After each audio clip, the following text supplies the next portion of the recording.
the hardest part was when the last kid got off your bus. Yeah. And the parents just asked, was that it? This summer, on the 4th of July, my home state of Texas awoke to an unspeakable tragedy. Overnight storms and deadly flash floods had swept through Texas Hill Country. Hundreds were missing, including dozens of girls from a local summer camp. In the early hours of July 4th, a once-in-a-century storm swept through central Texas. In less than an hour, the Guadalupe River rose 26 feet. The resulting flash floods washed away dozens of structures, including cabins at Camp Mystic, an all-girls camp on the banks of the river. 27 girls and counselors lost their lives. Altogether, the floods killed 135 people, making it the deadliest of its kind in nearly 50 years. But amid the tragedy, there was light. With floodwaters still high, over a dozen school bus drivers risked their lives to help rescue more than 900 kids. Here to share part of the story is Kerrville ISD Superintendent, Dr. Brent Ringo. Welcome to the show. Give it up for him. Thank you for joining us. When did you realize how dire the situation was? Because people, I mean, look, there's a song called Texas Flood for a reason. I mean, it rains a lot and it floods a lot in Texas, right? It does. And, you know, going to bed the night of July 3rd, July 4th, we get to celebrate our independence. And had no idea what happened until about 7:30 that morning. I received a phone call to let me know that there's a disaster declaration and the first responders are already in town. And I even had to ask the question, what happened? And so that feedback was, we have camps that are devastated, homes missing, there's tragedy throughout our community, and in Kerrville, the river flows right through it. Yeah. And so I got that phone call. I decided I'd drive down out of my neighborhood to the river to see what it looked like. Yeah. And as I approached where there was 100-year-old trees, they're snapped in half like toothpicks. The bridge in front of our neighborhood, there's a debris field everywhere. And then beyond the river, where the water never touches, it was just tragic to see because, again, great place to raise a family, beautiful, pristine water, and that's been the heart of our community. Oh, man, well, Kerrville's I feel like we were just talking about this, but Texas, it's a lot of tight-knit communities. So when you get a call like that, it's a huge impact. Right. Everybody knows everybody, right? Small town. We have about 5,000 students, 700 employees, just a tight-knit, supportive community. And so as this happened and unfolded, and the morning went on, about 11 o'clock, I received a phone call that our teacher of the year and secondary teacher of the year, Reese Sunker, his wife, I apologize, gets a little emotional. Yeah. But, his wife and 2 kids were missing. And as a dad, and I have kids that his 2 kids' his age, that's when it really hit that this is actually happening in our community. The direct impact is, the direct impact. And then as the day went on too, my kids are 11, 9, and 5, and just learning that we have friends that have also been impacted. Homes are gone, our camps, and learning that devastation, that we have people we know whose kids were missing. That is when, you know, just being heartfelt, being a dad first and foremost, you know, I see my kids' faces and our kids' faces and our students' faces throughout our community, and know how bad it is at this moment. It's just tragic. So you received a call from one of the camps. What then happened? So later that evening, about 5:30 p.m., I received a call from Camp La Junta. Just let me know their camp is devastated. Buildings are gone, the pavilion's gone, but all 400 campers are safe. They're accounted for. Miracle. A miracle. And so these kids locked arms, escaped those cabins, and we did an all call out. We activated our emergency operations plan in Kerrville ISD and did a call out, text messages out. Anybody that can drive a bus bus driver, a coach, high school principal, our middle school assistant principal, assistant superintendent, within 10, 15 minutes had a response that we're on the way. Beautiful. And we went to our transportation facility, got our buses, and going out to Camp La Junta and heading that way. That's when I really saw the debris field, because that was further up the river, and where you saw a neighborhood full of homes gone. Gone. And our drivers that stepped up, I mean, true heroes, because as we got to a bridge before we got to Camp La Junta, the bridge is covered in debris on both sides. There are chunks of the bridge missing. The National Guard told us they tested the bridge before we went over it, and that's when I knew our drivers are getting into danger. Because if that bridge were to give, that's when they're going to go downriver and have another tragedy on our hands. Yeah. Well, those brave school bus drivers are here today, so come on out, y'all.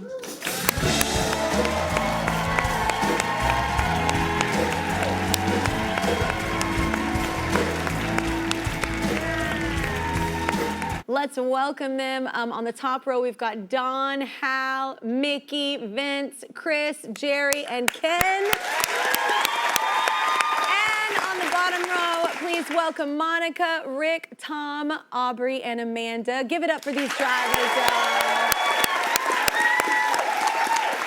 Thank y'all so much for, first of all, just being you, but secondly, for being here with us today. Let's start with Don, Rick, and Mickey. So y'all were sent to Camp La Junta, right?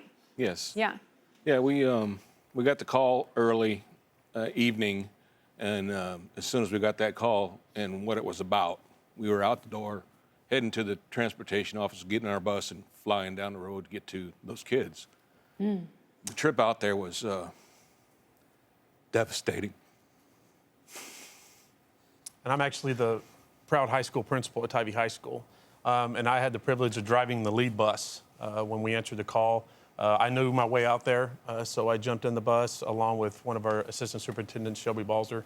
And we stormed out there, driving through Ingram, driving through Hunt. It's a beautiful, beautiful stretch of river, and it was devastated. Yeah. And so we got out to Camp La Junta, made our way back to the camp, and we just found hundreds of wet, muddy kids in their pajamas, wet shoes, huddled, waiting for our buses.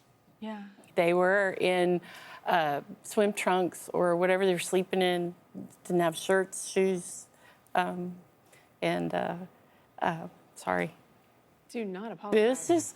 It was really hard driving out there and seeing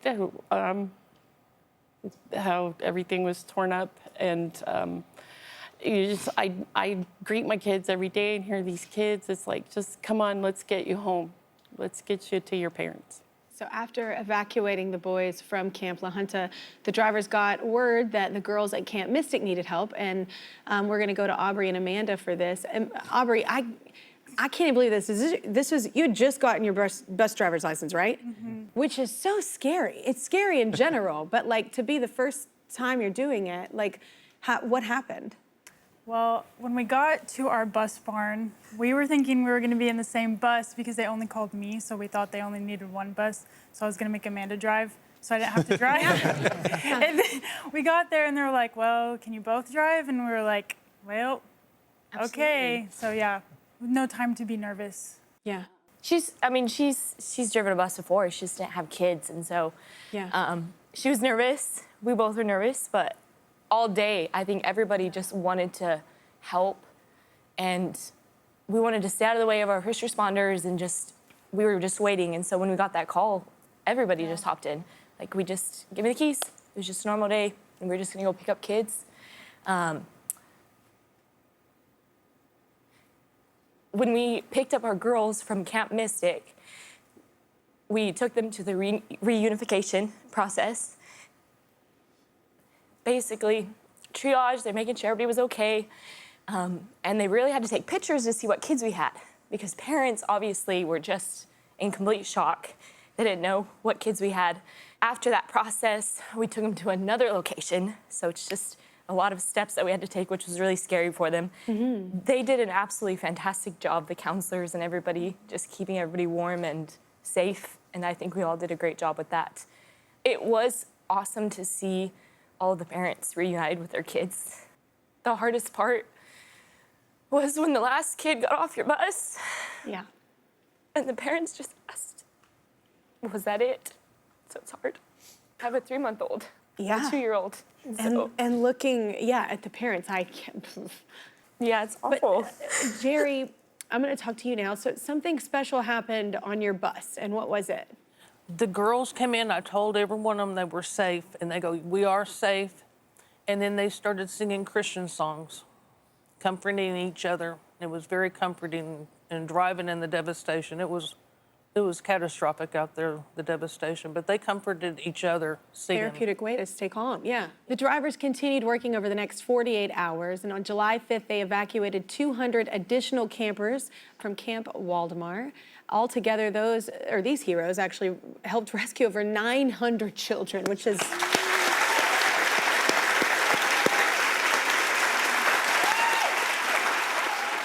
What gives you, there's so much to be proud of in this moment, but what gives you the most pride in this moment with your community?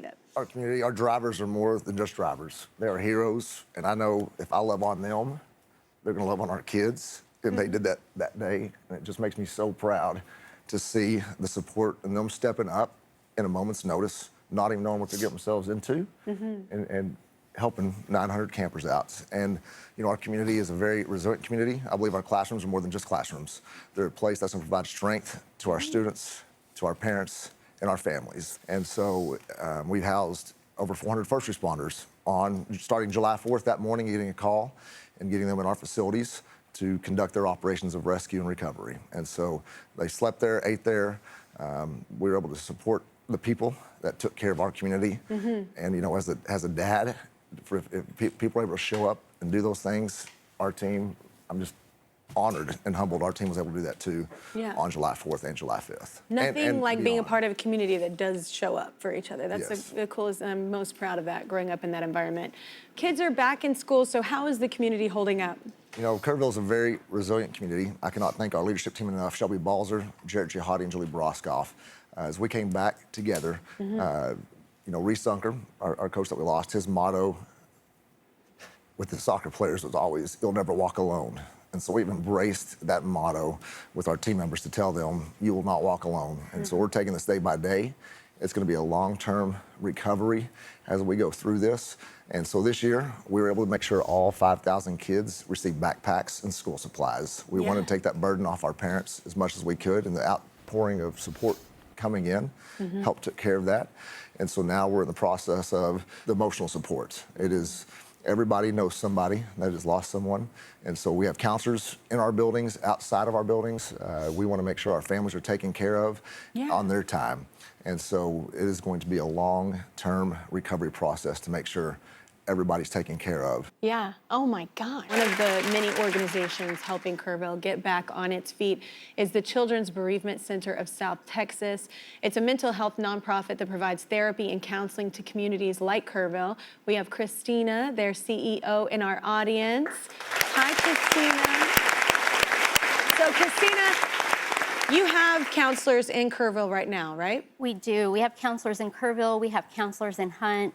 At the center, we've been doing this work in South Texas for 28 years, and we have experience in responding after tragedy, including Uvalde. It's our mission to provide hope and healing to grieving children and families, because we know at the center that if children don't get the tools to help them cope with their grief, then they can't be successful in school. And so it's a commitment of ours to be there with them through the long term so that we can support the children and then the heroes that you're talking to today. Absolutely. Well, the Texas-based grocery chain, H-E-B, is a pillar in the Lone Star State. We've partnered with them several times on this show. They're incredible, and they were actually founded in Kerrville over 120 years ago. They've been directly involved since the 4th, deploying thousands of volunteers and supplies. They also sent in their mobile kitchen. We have Lacey in our audience from H-E-B who has a big announcement. Go ahead, Lacey. Thank you, Kelly. Yeah. As you mentioned, we opened our first store in Kerrville in 1905. So this tragedy has been incredibly personal to our company. And from day one, we've been on the ground providing support, like you mentioned, with our volunteers, distributing supplies that were needed, anything and everything, as well as providing a hot meal through our mobile kitchen. And to date, we've raised over $7 million for ongoing relief efforts. And we're going to keep going. As you mentioned, this is going to be a long-term recovery effort, and we're here to support the impacted communities any way and every way that we need to.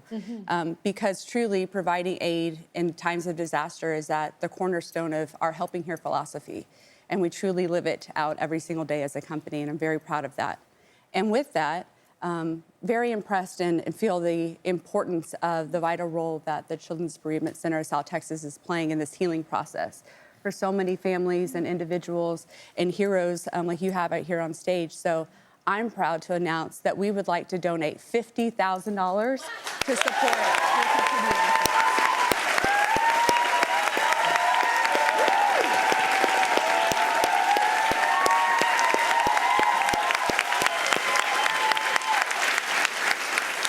Well, as if that's not already incredible, there's more. Of course, there's more. You know this about us. So we all know that the teachers, the principals, the counselors, the bus drivers are the backbone of our school districts, especially in Kerrville ISD. So we would like to honor and support the continued work that you're doing to be there for our children and our students every single day. So we're making another $50,000 donation to the Kerrville Public School Foundation.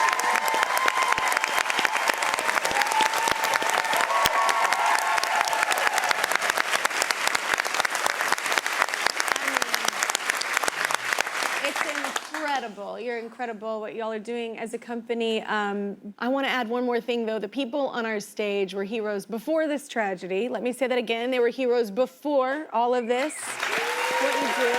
And they serve our kids, they serve our communities. In moments like this, the least we can do is say thank you, and we support you, and that is what it's all about. So thank you so much for everything that you've done.